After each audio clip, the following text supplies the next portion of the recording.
நம்ம இப்போ வத்த குழம்பு பண்ண போகிறோம். இது சுண்டக்காய் வத்தல், இது மணத்தக்காளி வத்தல், 2 வத்தலும் சேர்ந்து போட்டு வத்த குழம்பு பண்ண போகிறோம். நம்ம மசால் தனியாக அரைச்சி குழம்பு வைக்க போகிறதில்ல. கடையில் வாங்கின குழம்புத்தூள், வத்த குழம்பு தூள் இருக்குது, அதை வச்சு தான் குழம்பு செய்ய போகிறோம். சின்ன வெங்காயம் 100 கிராம் இருக்கும், உரிச்சு எடுத்து வச்சுருக்கேன். 2 தக்காளி, கருவேப்பிலை, புளி 1 நெல்லிக்காய் அளவுக்கு எடுத்து ஊற வச்சுருக்கேன். இது மட்டும்தான் தேவை. இப்போ குழம்பு எப்படி செய்யலான்னு பார்க்கலாம். வத்த குழம்பு, புளி குழம்பு இப்படி எது செஞ்சாலும் நல்லெண்ணெயில் செஞ்சால் நல்லாயிருக்கும். அதனால் நல்லெண்ணெய் ஊற்றிருக்கேன். கடுகும் வெந்தயமும் கொஞ்சம் தாளிக்கிறதுக்கு. பொரிஞ்சதும் வத்தலை சேர்த்துக்கலாம்.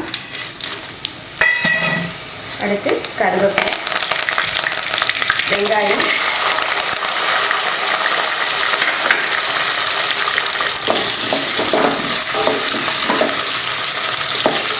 எண்ணெய் சூடாக இருந்ததால் வத்தல் போட்டதுமே நல்லா பொரிஞ்சிடும். அதனால தான் அடுத்த உடனே வெங்காயத்தை போட்டுட்டு, வத்தல் பொரியலைன்னா அதை கொஞ்சம் வறுத்து விட்டுட்டு அதுக்கப்புறமா நீங்கள் வெங்காயம் சேர்த்துக்கணும்.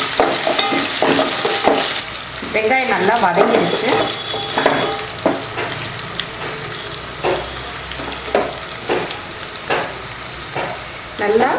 நல்லா வாடி இருக்குது பாருங்கள். இந்த மாதிரி வதக்கிக்கணும். வெங்காயத்தை முழுசாக போட்டிருக்கிறதுனால கொஞ்சம் நல்லா வதக்கிக்கணும், இல்லைன்னா குழம்பு வந்து இனிப்பாக இருக்கும். அடுத்து தக்காளி சேர்த்துக்கலாம்.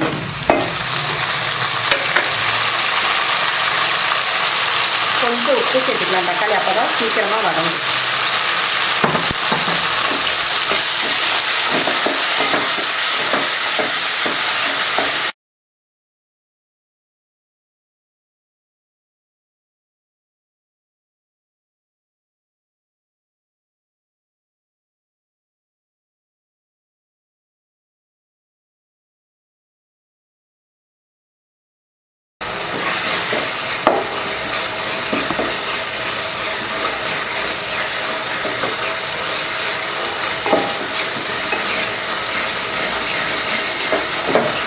அவ்வளோதான், தக்காளி நல்லா மசிஞ்சிருச்சு.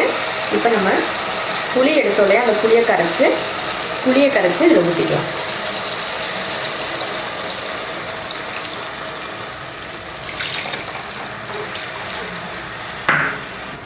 வத்த குழம்பு பொடியை அதில் சேர்த்துக்கலாம்.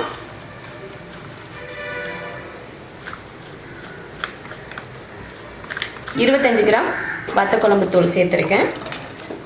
5 பேர் சாப்பிட்ற அளவுக்குன்னா 25 கிராம் கரெக்டாக இருக்கும். அதனால 25 கிராம் சேர்த்துருக்கேன். இல்லை, குழம்புக்கு தேவையான தண்ணி சேர்த்துக்கலாம்.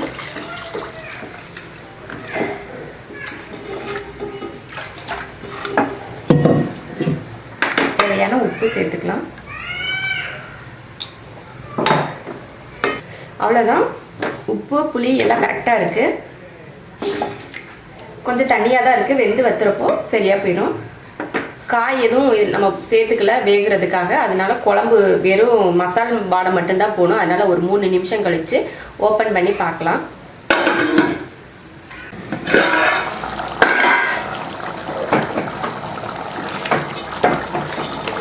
நல்லா தண்ணியெல்லாம் வத்திருச்சு, குழம்பு கொஞ்சம் கெட்டியாயிருச்சு. இப்போ அடுப்பை சிம்மில் வச்சுக்கலாம். அடுப்பை சிம்மில் வச்சாச்சு. எண்ணெய் தெளிஞ்சு வர வரைக்கும் அடுப்பில் இருக்கட்டும். அதுக்கப்புறமா ஆஃப் பண்ணிக்கலாம். மூடி வச்சிடலாம்.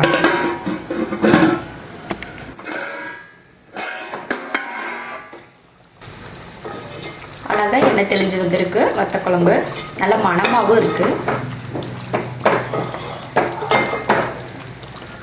அவ்வளோதான், இப்போ குழம்பை ஆஃப் பண்ணிக்கலாம். சாப்பாட்டில் ஊற்றி சாப்பிட்றதுக்கு அவ்வளோ அருமையாக இருக்கும்.